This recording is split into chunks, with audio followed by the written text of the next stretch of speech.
Hi, welcome to Tigers Talking on the Prairie. My name is Kelly Jo Smith, and I am the Senior Honors English 4 teacher at La Junta High School, coming to you from La Junta, Colorado. La Junta, meaning the junction, is definitely a small town on the prairie in Colorado. My students will be sharing their writing with you. Writing we've created in the Writer's Workshop format, different types of writing that we've experimented with throughout the year. And it'd be an opportunity for them to put their writing out there, a different way of publishing it. So we're experimenting a little bit with technology here. So today's guest is Ashley Altamirano and AnthonyMcL, and they are here and they're going to be sharing their narrative and descriptive writing. So stick around, and I hope you enjoyed this, our first podcast of Tigers Talking on the Prairie.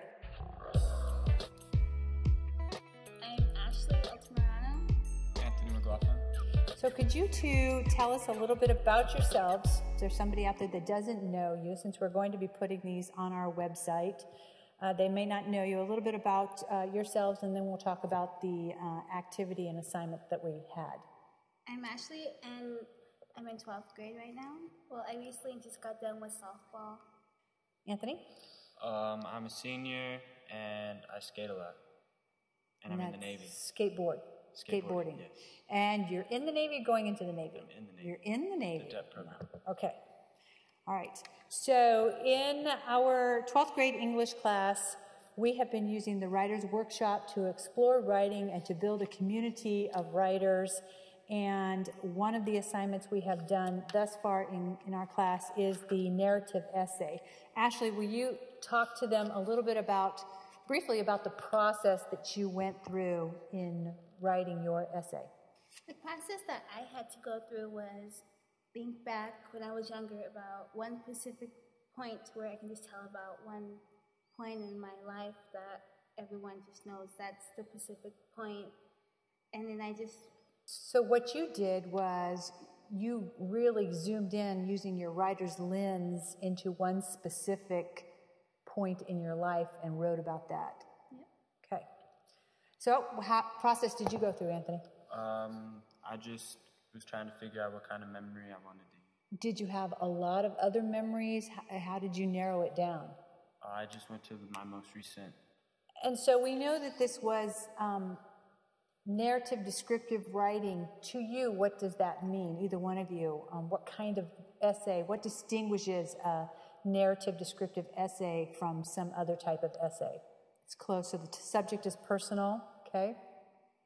It's more descriptive than anything else you've ever written. So it has it's a real opportunity for you to play with language, to use lush illustrations and descriptions. We also we messed around a little bit with metaphors in this assignment, didn't we? So we were trying to paint with our language. So with that, we have two of our 12th grade authors, and each one of them is going to share their essay with you, and we hope that you enjoy it.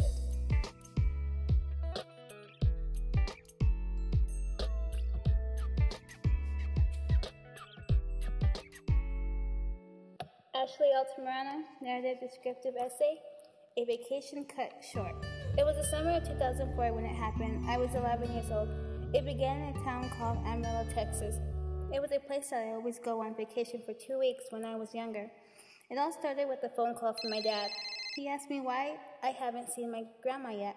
He told me that I had to go see her, so I did. She didn't answer her phone, so I went anyways. I got dropped off and went to the door. No one answered at first, so I kept knocking again. Finally, my aunt came out and answered the door. I walked in, and I told everyone hi. It was just my grandma, grandpa, and my aunt. My aunt is a lot younger than me. It feels weird, but it's still my aunt.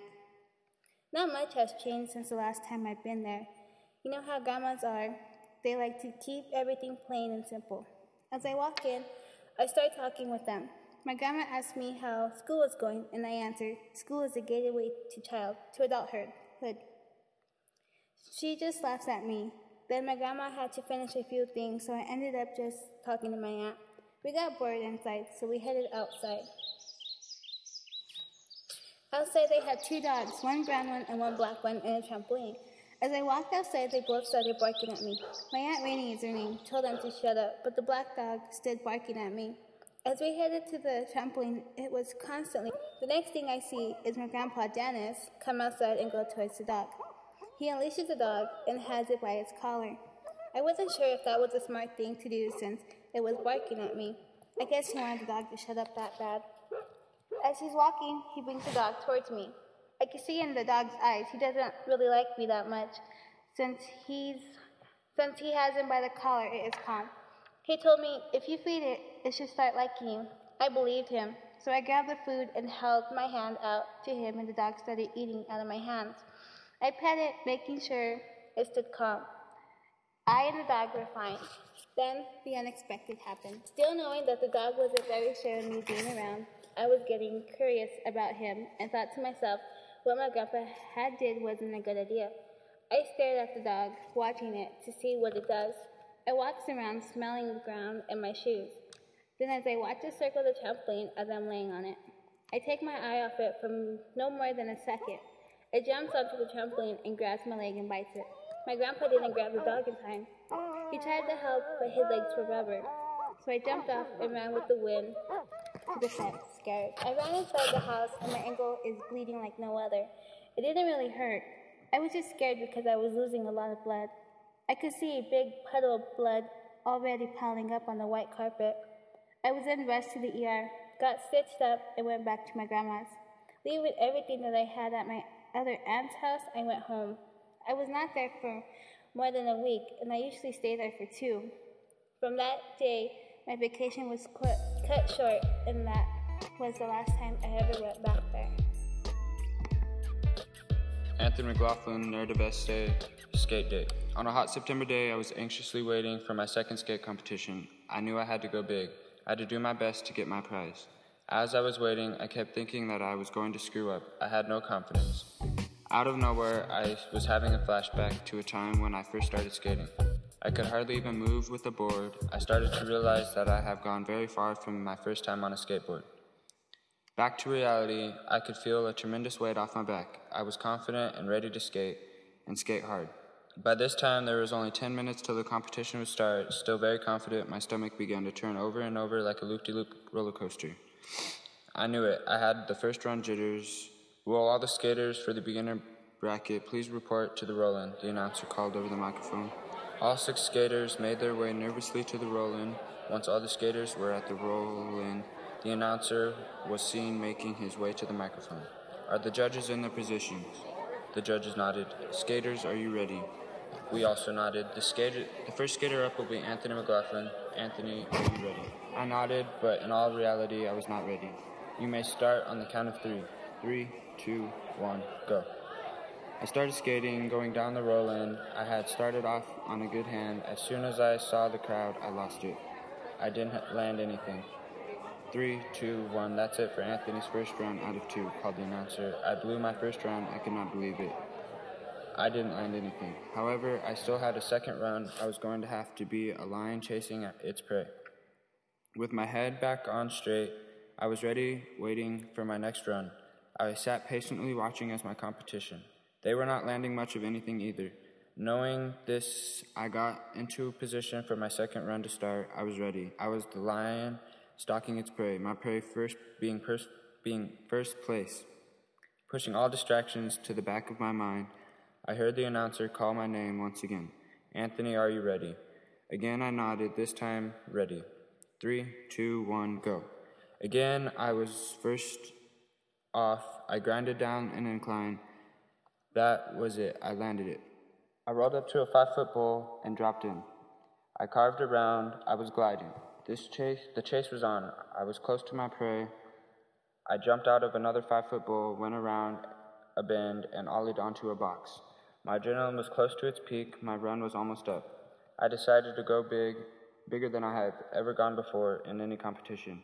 My prey was within reach. I could smell the victory. I rolled up to a 7-foot bowl, set my board up to drop in. I froze. I'd only dropped a 7-foot bowl twice, maybe 3 times. I thought to myself that I could do it. 10 seconds left, Anthony called the announcer.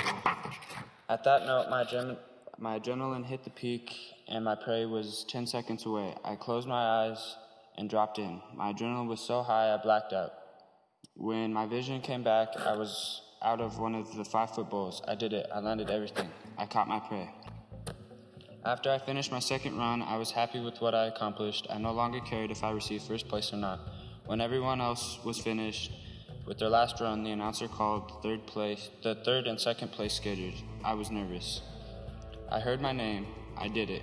I won first place. I jumped up and accepted my trophy, sitting down to watch the rest of the competition.